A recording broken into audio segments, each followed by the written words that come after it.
नमस्कार, आपका आंवला डिजिटल मीडिया में स्वागत है। आंवला डिजिटल मीडिया इस वक्त यूक्रेन में शिक्षा लेने वाली MBBS की शिक्षा लेने वाली उच्चतम शिक्षा लेने वाली लड़की जो ऋषिकेश की हैं, आवास विकास की हैं, आयुषी राय, उनके पास हम पहुँचे हैं। उनकी उन बातों को समझने के लिए पहुँचे हैं कि आखिर हमारे भारतीय छात्रों को क्या मजबूरी पड़ जाती है कि वो जो है उच्चतम शिक्षा के लिए दूसरे देश यूक्रेन जाने को मजबूर रहती हैं। इन कुछ सवालों के जवाब हम इसलिए भी लेकर आए हैं कि जिससे हमारी जो देश की सरकारें हैं, राज्य की सरकारें हैं, वो थोड़ा समझ सकें और जो सुविधा यूक्रेन में इनको मिलती है, अगर वही सुविधा इनको देश में मिलने लग जाए, उसी दर पर मिलने लग जाए जिस दर पर यूक्रेन में मिलती है, तो क्यों यहाँ के छात्र उच्चतम शिक्षा के लिए दूसरे देश जाने को मजबूर रहेंगे और क्यों यहाँ की जो करेंसी है वो दूसरे देश ट्रांसफ़र होगी। इस तरह की कई बातें हैं जो हमारे देश को, हमारे राज्य को समझनी है। उसी बात को समझने के लिए हम आज आयुषी राय के पास आए हैं, उनसे जानने आए हैं, उनसे समझने आए हैं। आयुषी जी, आपका बहुत बहुत स्वागत आंवला न्यूज़ में है। नमस्ते। आयुषी जी, आप जो है शुरुआत से ही बताइए कि आपको आखिर MBBS की पढ़ाई के लिए यूक्रेन जाने को मजबूर क्यों होना पड़ा? सर, जैसा कि यहाँ पे कट ऑफ बहुत ज़्यादा हो चुकी है इंडिया में, तो इस वजह से, और उसके बाद प्राइवेट सीट्स जो हैं उनकी बहुत ज़्यादा, उनका जो फ़ी स्ट्रक्चर है या जो भी एडमिशन प्रोसेस है वो बहुत ज़्यादा कॉस्टली है, जिसकी वजह से वहाँ पे जाना बेटर ऑप्शन लगा, क्योंकि वहाँ पे बहुत कम में पढ़ाई हो रही है और अच्छी पढ़ाई है। ये आयुषी जी, हम एक चीज़ और पूछना चाहेंगे कि आपको आखिर ये राय कहाँ से मिली कि आप जो है यूक्रेन जाके जो है अपनी MBBS की शिक्षा लीजिए, वहाँ पे डॉक्टर बनिए? सर, मेरी एक्चुअली किसी से बात हुई थी जिन्होंने मेरे को इस बारे में बताया था कि बाहर भी पढ़ाइयाँ होती हैं और MBBS की अच्छी पढ़ाई होती है।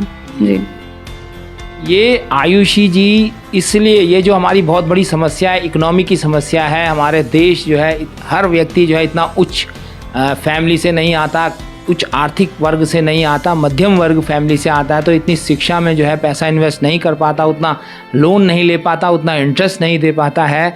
इस वजह से वो कोशिश करता है कि दूसरे देश अगर कहीं पर भी अगर उसे उच्च शिक्षा मिलती है, अवेलेबल होती है, तो इसके लिए वो यूक्रेन जाने को मजबूर रहता है, दूसरे देश जाने को मजबूर रहता है। इसी वजह से जो है आयुषी भी दूसरे देश जाने को मजबूर रही। आयुषी जी, आप एक चीज़ बताइए कि लगभग आपको कितना खर्चा देश में और यूक्रेन में, लगभग कंपैरिजन अगर आपने किया होगा तो कितने खर्चे का अंतर आता है?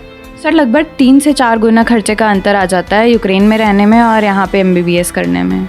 जी, 3-4 गुना खर्चा। जी, ये एक बहुत बड़ा सवाल हमारे देश की व्यवस्था पर भी खड़ा इसलिए होता है कि जहाँ यूक्रेन की करेंसी 2.5 से 3 गुना ज़्यादा है भारत की करेंसी से, वहीं यूक्रेन में वो शिक्षा हमें सस्ती मिलती है, बहुत सस्ती मिलती है। वहीं भारत में भी हमको ऐसी व्यवस्था करनी पड़ेगी जिससे जो है यहाँ भी हमें वही शिक्षा उसी दर पर मिले, जिससे हमारे भारत की करेंसी यूक्रेन ना जाए और हमारा जो इकोनॉमिकल ढांचा है, आर्थिक ढांचा जिसे कहते हैं, करेंसी डाइवर्ट ना हो गए, हमारे करेंसी को कमज़ोर ना करे, करेंसी को मजबूत करे। इसके लिए हमारे सबसे बड़ा बेहतरीन साधन जो है उच्चतम शिक्षा को देश में अवेलेबल करवाने का है। आयुषी, क्या कहेंगे आप, कैसे हो देश में उच्चतम शिक्षा सस्ते दर पर, अच्छे दर पर? सर, या तो सीटें बढ़ाई जाएं ताकि सारे बच्चों को इस चीज़ का अपॉर्चुनिटी मिले, नहीं तो फिर ये हो सकता है कि जब थोड़ी सीटें बढ़ेंगी तो प्राइवेट कॉलेजेस की फ़ीस कम कराई जाए, ताकि अगर जिनको गवर्नमेंट सीट नहीं मिल रही है वो कम से कम प्राइवेट सीट के लिए तो अप्लाई कर पाएँ, ताकि देश की तरक्की हो, ना कि वो पैसा कहीं बाहर जाए। जी, आपको लगता है कि जो हमारे प्राइवेट इंस्टीट्यूट हैं जो MBBS कराते हैं, उनके यहाँ फ़ीस तो स्ट्रक्चर बड़ा होता ही है, साथ में जो डोनेशन होता है वो भी काफ़ी हैवी होता है? जी, डोनेशन भी बहुत ज़्यादा हैवी होता है, और डोनेशन देने के बाद भी अब एक कॉमन मिडिल क्लास फैमिली वाला इंसान इतना अफोर्ड नहीं कर सकता कि वो पहले डोनेशन भी दे, उसके बाद दुनिया भर का पैसा सिर्फ पढ़ाई में भी लगाए उस चीज़ की, और वही वो बहुत ज़्यादा हो जाता है फिर। ये आयुषी जी, आप ये मानती हैं कि डोनेशन और फीस स्ट्रक्चर जो होता है, बैंक से अगर लोन लेने जाएं तो वो तो बिल पर ही जो है लोन फाइनेंस करते हैं, डोनेशन का पैसा कहाँ से लाएं? ये जो मिडिल वर्ग का आदमी होता है ये कहीं ना कहीं अफोर्ड नहीं कर पाता, इस वजह से उसे दूसरे देश का रुख करना पड़ता है। जी, अब डोनेशन के लिए अगर आप बैंक में भी जाएंगे और बोलेंगे मेरे को डोनेशन के लिए पैसे देने, तो वो तो नहीं देंगे, वो सिर्फ एजुकेशन लोन दे सकते हैं। लेकिन डोनेशन का भी पैसा इतना ज़्यादा है, करीब लोग 70 लाख से लेके 1 करोड़ तक की डोनेशन मांगते हैं। एक मिडिल क्लास का आदमी कहाँ से लेके आएगा इतने पैसे? एक ये बहुत बड़ा सवाल हमारे जो है शिक्षा व्यवस्था पे उठता है। यहाँ प्राइमरी स्तर के ही प्राइवेट कॉलेजों में डोनेशन का जो वैल्यू है बहुत ज़्यादा है। 50-50 हज़ार 1-1 लाख तक हम सुनते हैं यहीं ऋषिकेश तीर्थ नगरी में। वहीं जब MBBS उच्चतम शिक्षा के लिए अगर कोई बच्चा जाता है, उच्च व्यावसायिक शिक्षा के लिए भी अगर जाता है, तो डोनेशन लगभग जो है 8, 10, 15 लाख रुपए करीबन होता है। वहीं MBBS अगर करने जाता है तो 50, 60, 70, 1 करोड़ तक डोनेशन। और ताज्जुब की बात है कि बैंक कभी डोनेशन के लिए लोन नहीं देता, क्योंकि बैंक जो है बिल पर लोन देता है, जिसकी वजह से इन बच्चों को दूसरे देश यूक्रेन जाने को मजबूर होना पड़ता है। आयुषी जी, एक चीज़ और बताइए कि यूक्रेन में लगभग कितने बच्चे जो है MBBS कर रहे होंगे? सर लगभग 20,000 बच्चे होंगे जो MBBS कर रहे होंगे वहाँ पे। जी, इन सबके साथ भी वही मजबूरी होगी जो मजबूरी आपके साथ है। जी सर, अब फाइनेंशियल इश्यूज अगर सबके अच्छे होते तो कोई बाहर नहीं जाता इस चीज़ के लिए। जी, एक अगर हम अपनी खुद की इकोनॉमी में भी देखें कि जब हमें कोई चीज़ सस्ती मिल रही है, कहीं अगर शिक्षा सस्ती मिल रही है, वस्तु सस्ती मिल रही है, तो आदमी स्वाभाविक है उन चीज़ों को जल्दी खरीदता है जहाँ उसे सस्ती मिलती है। जी सर, अब ये आप भी देख सकते हैं कि अगर कहीं सेल लगी होती है तो वहाँ लाइनें लगी होती हैं ताकि लोग सस्ता सामान खरीद पाएँ। तो महंगे कॉर्नर की तरह उधर भी कोई नहीं जाता है। जी, ये एक आर्थिक ढांचा भी है, आर्थिक व्यवस्था भी है कि जब आदमी को कोई चीज़ सस्ती कहीं मिल रही है, चाहे वो शिक्षा ही है, तो आदमी जाता है। इसलिए हमारे देश को जो है अपनी शिक्षा व्यवस्था को अपने संवैधानिक अधिकारों के आधार पर उसको उचित मूल्य तय करना पड़ेगा। इतना मूल्य तो करना पड़ेगा जिससे यूक्रेन जाने को आदमी मजबूर ना हो, और यूक्रेन जो व्यवस्था सस्ते दर पर उपलब्ध करा रहा है वो कम से कम भारत में भी उपलब्ध हो। क्या चाहेंगी मैम आप? सर जैसा कि हम जानते हैं कि कोविड के टाइम पे कितना ज़्यादा डॉक्टर्स कमी महसूस हुई है हमारे देश में, और बिना कोविड के भी देखा जाए तो जो पहाड़ी इलाके हैं वहाँ पे डॉक्टरों की बहुत ज़्यादा कमी है। तो इस चीज़ को पूरा करने के लिए जितने जैसे हम लोग जाते हैं यूक्रेन, तो हमारा यही है मोटिव, वहाँ जाएंगे, पढ़ाई करेंगे और वापस देश में आएंगे, एग्ज़ाम क्वालिफाई करेंगे और उसके बाद यहाँ पर देश की सेवा करेंगे। ऐसे कई लोग हैं, मेरे सीनियर्स हैं, जो वहाँ से पढ़ाई करके आके अब यहाँ पे डॉक्टरी कर रहे हैं और वो पहाड़ी इलाकों में भी जाके उन्होंने काम किया है। जी, जब आदमी दूसरे देश पढ़कर देश में ही सेवा कर रहा है, तो देश में ही वही पढ़ाई कर कर देश की सेवा में आकर काम क्यों नहीं आ सकता? यूक्रेन जाने की मजबूरी या दूसरे देश जाने की मजबूरी क्यों पैदा हो? ये जो है आयुषी का कहना है कि हम लोग देश में आकर देश की सेवा करेंगे। इनके सीनियर भी काफ़ी यूक्रेन गए हैं और वहाँ से जो है पढ़कर देश में सेवा करने आए हैं। ये आयुषी जी, लगभग कितने आपके सीनियर्स हो गए जो आपकी जानकारी में या आसपास आपको पता हो इस तरीके की सेवा देश में दे रहे हैं? सर अगर मैं सिर्फ उत्तराखंड की बात करूँ तो उसमें ही 3-4 हैं, और अगर मैं पूरे देश की बात करूँ तो वो बहुत सारे सीनियर्स हैं। जी, जिन्होंने यूक्रेन में स्टडी की है, MBBS की स्टडी की है, वो देश में जो है डॉक्टरी करके लोगों की सेवा कर रहे हैं। जी, जिन्होंने यूक्रेन में पढ़ाई की और यहाँ पे सेवा कर रहे हैं उस लोगों के, और उन्होंने कोविड वार्ड में भी इनफैक्ट अपना वो दिया था योगदान, जब कोविड चला हुआ था तो उसके बाद भी। जी, हमारा देश ही नहीं, हमारा राज्य, बाकी और तमाम राज्य, सबसे ज़्यादा अभाव मिलता है डॉक्टरों का। डॉक्टरों का अभाव इसलिए भी देखने को मिलता है कि हमारे जो सरकारी पद हैं, डॉक्टरों के सरकारी पद हैं, वो भी काफ़ी रिक्त हैं। उत्तराखंड अगर पहाड़ी देवभूमि है, पहाड़ी स्थल है, तो यहाँ दुर्गम स्थान में डॉक्टर इसलिए नहीं जा पाते हैं क्योंकि यहाँ शहरी क्षेत्रों में ही डॉक्टरों का इतना अकाल है, इतनी कमी है कि वहाँ तक कोई पहुँच नहीं पाता है। सरकार को इस तरफ भी विशेष ध्यान देना पड़ेगा कि अगर डॉक्टरों की पूर्ति पर्याप्त होगी तो आपको जो है पहाड़ी दुर्गम स्थल पे जाने के लिए भी डॉक्टर मिल जाएंगे। अगर आपकी पूर्ति ही पर्याप्त नहीं होगी तो आप डॉक्टर को दुर्गम स्थानों में कैसे भेजेंगे? इस पर आयुषी जी का क्या कहना है? सर जो आपने बोला आपने सही बोला, अगर पर्याप्त मात्रा में डॉक्टर होंगे तो ऑब्वियसली उसमें से कई लोग ऐसे होंगे जो स्वयं इच्छा से वहाँ जाना चाहेंगे, ऐसे इलाकों में लोगों को ट्रीट करने, लोगों की हेल्प करने जहाँ पे वैसे लोग नहीं जाते हैं और नहीं जाना चाहते हैं, क्योंकि अब देखा जाए तो शहरी इलाकों में लोग रहना इसलिए प्रेफर करते हैं, और क्योंकि डिमांड ज़्यादा है डॉक्टरों की, इसीलिए फिर रहने के लिए भी आसानी है यहाँ पे। इसीलिए अब ज़्यादा अगर लोग होंगे तो उसमें से कोई ना कोई तो ऐसा होगा, और कई लोग ऐसे होंगे, मैं मानती हूँ, जो ऐसे इलाकों पे भी जाके लोगों की सहायता करना चाहेंगे जहाँ पे अभी डॉक्टर है ही नहीं। ये आयुषी जी, एक चीज़ और कीजिए, जैसे आप यूक्रेन में MBBS करते हैं तो इसका क्या लॉजिक है? कैसे आप जो है भारत में अपनी सेवा देते हैं? क्या क्या एग्ज़ाम आपको यहाँ पर आके क्वालिफाई करने पड़ते हैं, या कैसे यूक्रेन में आप एडमिशन लिया? इस तरीके के प्रोसीड्यूर के बारे में भी जनता को बताइए। सर हम लोगों ने 12th के बाद नीट दिया था और वहाँ पे भी जाने के लिए हमें कम से कम नीट क्वालिफाई करना पड़ता है। इस देश का नीट? नहीं सर, यहाँ इंडिया का नीट क्वालिफाइड होना चाहिए तभी वो हमें एडमिशन देंगे। वहाँ पे फिर 3 साल की पढ़ाई और 6 साल की पढ़ाई दोनों के बाद एक टेस्ट होता है जो उन पूरी पढ़ाइयों का कंबाइंड टेस्ट होता है। उसमें अगर फेल हो गए तो वो भी निकाल देते हैं यूनिवर्सिटी से, वो इतना वो नहीं करते हैं, सोचते नहीं हैं 2 बार।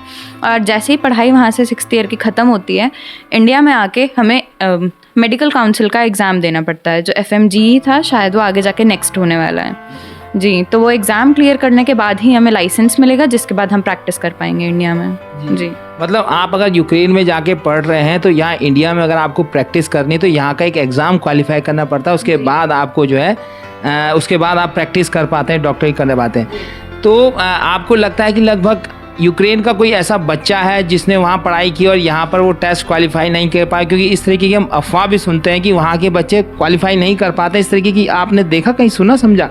सर ऐसा होता है कि पहली अटेम्प्ट में नहीं कर पाए, लेकिन बच्चे ऐसा क्योंकि ये हर 6 महीने में पेपर होता है, तो कई बार अगर पहली बार नहीं कर पाते तो दूसरी या तीसरी बार में बच्चे क्वालिफाई कर ही जाते हैं मैक्सिमम जी। आपने कोई सुना कि यूक्रेन का MBBS यहाँ पे बेरोजगार है, यहाँ पे प्रैक्टिस नहीं कर पा रहा है क्योंकि पेपर क्वालिफाई नहीं कर पा रहा है? क्योंकि ऐसी बातें हम सुन रहे हैं, ऐसा आपको कहीं सुनाई या दिखाई दिया? सर जितने लोगों को मैं जानती हूँ पर्सनली, मेरे सीनियर्स हो गए या जो, अभी तक तो मेरे को ऐसा अभी तक नहीं दिखाई दिया। असल में अगर क्वालिटी ऑफ एजुकेशन की बात भी की जाए तो यूक्रेन की स्थिति भारत के मुकाबले इसलिए अच्छी है कि एक तो वहाँ शिक्षा लेने के लिए जब आदमी जा रहा है तो सिर्फ MBBS की नहीं, आपकी दूसरी जो इंजीनियरिंग की शिक्षा होती है वो भी, और दूसरी कई शिक्षाएं, व्यावसायिक शिक्षा लेने भी जाता है। लगभग 50 से 60 हज़ार अप्रॉक्सीमेट इतने बच्चे वहाँ पढ़ रहे हैं। क्या कहना है आयुषी जी का इस पर?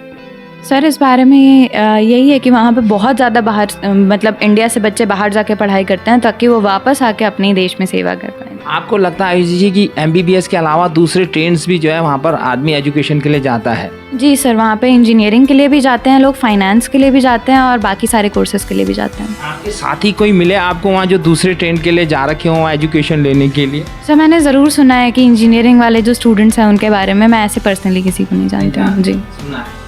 आयुषी जी का साफ कहना है कि यूक्रेन जो देश है एजुकेशन के लिए बहुत ज़्यादा विश्व प्रसिद्ध है, जिससे भारत के लोग भी वहाँ जाते हैं। प्रसिद्ध इसलिए भी है कि क्वालिटी ऑफ एजुकेशन जो है मिनिमम रेट पे मिल जाती है, भारत के मुकाबले जो है 8 से 10 गुना सस्ते दर पर मिल जाती है, और बावजूद इसके यूक्रेन की करेंसी 2.5 से 3 गुना ज़्यादा है भारत की, तब भी वहाँ सस्ती एजुकेशन मिल रही है। तो आप लोग ये जानकर ताज्जुब होगा कि हमें वो शिक्षा भारत में नहीं मिल पा रही है, वो क्वालिटी ऑफ एजुकेशन नहीं मिल पा रहा है। और आपको एक और बहुत गजब की बात इसलिए बताएंगे कि हमारा जो देहरादून शहर है, जहाँ पर 12th तक पढ़ने के लिए देश से ही नहीं विश्व से बच्चे आते हैं पढ़ने के लिए, देहरादून में ही नहीं मसूरी में भी जाते हैं पढ़ने के लिए, लेकिन जैसे ही उच्च शिक्षा और उच्चतम शिक्षा की बात आ जाती है वहाँ देहरादून मसूरी का नाम कहीं ना कहीं धूमिल हो जाता है।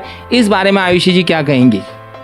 सर इस बारे में मैं इतना ज़्यादा कुछ कह नहीं सकती, क्योंकि सिर्फ यूक्रेन ही नहीं, जितने बच्चे हैं आप देखिए USA जाते हैं, ऑस्ट्रेलिया जाते हैं, UK जाते हैं, अब वो वहाँ जा रहे हैं तो इसके पीछे भी तो कोई रीज़न होगा। आपने जो 12th तक की पढ़ाई की है वो इंडिया में ही की होगी? जी मैंने 12th तक की पढ़ाई इंडिया में ही की है। मेरे पापा क्योंकि आर्मी में हैं तो मैंने कई जगह की है, लेकिन मैंने 12वीं यहाँ KV से की है, केंद्रीय विद्यालय से जी। आपको लगता है आयुषी जी की जो केंद्रीय विद्यालय में क्वालिटी ऑफ एजुकेशन है, ऐसी एजुकेशन से बढ़िया यूक्रेन में है या निम्नतम है या बराबर है? सर स्कूल बेसिस के बारे में तो मैं इतना कुछ जानती नहीं हूँ वहाँ पे क्या है, लेकिन KV में भी एजुकेशन अच्छी है यहाँ पे। पर आगे की पढ़ाई के हिसाब से देखा जाए और फ़ीस स्ट्रक्चर देखा जाए, इसीलिए मैक्सिमम बच्चे बाहर जाते हैं जी। फ़ीस स्ट्रक्चर भी और क्वालिटी ऑफ एजुकेशन भी जो है बाहर ज़्यादा बेहतरीन है भारत के मुकाबले, इसलिए हमें जो है अपनी शिक्षा नीति पे बहुत ज़्यादा बदलाव की ज़रूरत है, बहुत ज़्यादा सुधार की ज़रूरत है, जिससे बाहर के बच्चे भारत में आए पढ़ने के लिए और भारत की करेंसी को बढ़ाने में अपना योगदान करें, और भारत भी कहीं ना कहीं विश्व पटल पे शिक्षा के मामले में बेहतरीन स्थान प्राप्त कर सके, क्योंकि ये सनातन धर्म का देश है, बहुत विश्व स्तरीय पहचान वाला देश है। आयुषी जी आप भी कहेंगे कि भारत जो है बन सकता है क्वालिटी ऑफ एजुकेशन और अपनी एजुकेशन की कीमत को लेकर बेहतरीन देश बन सकता है। जी सर, जैसा आप भी जानते हैं यहाँ पे एम्स जैसे, आईआईटी जैसे, दिल्ली यूनिवर्सिटी जैसे और भी कई ज़्यादा गवर्नमेंट इंस्टीट्यूशन हैं जहाँ की पढ़ाई बहुत ज़्यादा अच्छी है। तो अगर या तो इनकी सीटें बढ़ाई जाएं या और भी मतलब ऐसे मतलब लोगों को अगर एक्सेसिबल हो जाए कि वो आराम से इन चीज़ों में जा सकें, तो यहाँ की पढ़ाई भी बहुत अच्छी है इन चीज़ में। जी, बस हमें जो है यहाँ पे सीटें बढ़ाने या इस तरीके के जो कॉलेजेस हैं उनकी संख्या बढ़ाने पर ज़्यादा ध्यान, क्योंकि सीटें भी बढ़ेंगी तो कॉलेज के अंदर जो स्पेस है वो उतना मिल नहीं पाएगा, इसलिए ऐसे कॉलेज और खोले जाएं। जी, ऐसे कॉलेज और खोले जाएं। प्रोफेशनल स्टडी वाले और मैक्सिमम हायर एजुकेशन वाले इस तरीके के कॉलेज ज़्यादा से ज़्यादा खुलने चाहिए।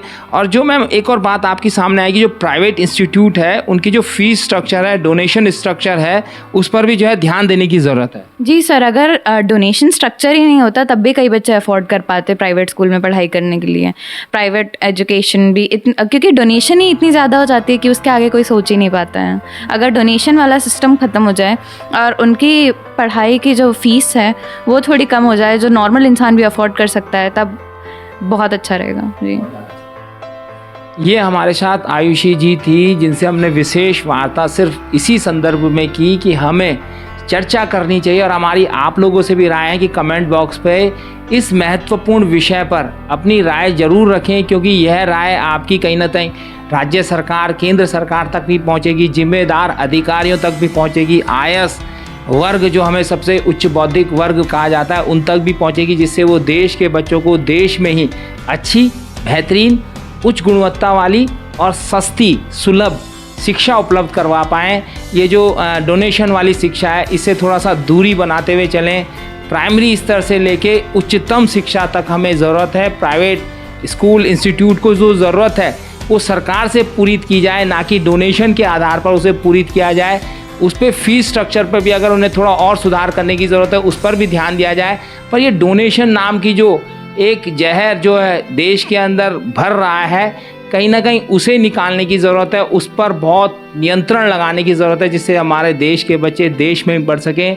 दूसरे देश जाके जब वहाँ युद्ध हो जाता है और वहाँ वो परेशान हो जाते हैं, तो सिर्फ वही बच्चा नहीं, और भी माँ बाप भी, सगे संबंधी भी, रिलेटिव भी, यहाँ तक कि हमारी सरकारें भी, सब परेशान हो जाते हैं। इसलिए इस परेशानी से बचने के लिए सिर्फ एक समाधान है, वो है हमारी उच्चतम शिक्षा को बेहतरीन बनाने के लिए, सरल सुलभ बनाने के लिए, सस्ती बनाने के लिए। और जाते जाते हमारी शोक संवेदना उस एक छात्र के लिए भी है जो कर्नाटक का था। कल हमें सूचना मिली कि वो बेचारा जो है कहीं मिसाइल अटैक में मृत्यु हो चुकी है। हमारी शोक संवेदना भी है। आरुषि जी भी कहेंगे अपनी शोक संवेदना उसी देश में जो हमारे देश का व्यक्ति पढ़ रहा था उस पर व्यक्त करें। जी सर, अब जैसा एक इंसिडेंट देख लिया, हम और ज़्यादा डर चुके हैं। वैसे ही हम ये सोच रहे हैं, हम दिन भर यही सोच रहे होते हैं कि सारे बच्चे वहाँ से सेफली बाहर आ जाएं। अब ये जब से हो गया उसके बाद से जितने मेरे दोस्त हैं और जितने हम सब हैं, बस हम यही चाहते हैं कि ऐसा और इंसिडेंट बिल्कुल ना हो। जी, मैं अपने सहयोगी दीपक के साथ योगेश, आंवला डिजिटल मीडिया, आपकी राय की इंतजारी में और सरकार की जागरूकता के राह पे नज़र बनाए रखेंगे। देखते रहेंगे कि आखिर सरकार किस प्रकार प्रयास करती है। धन्यवाद।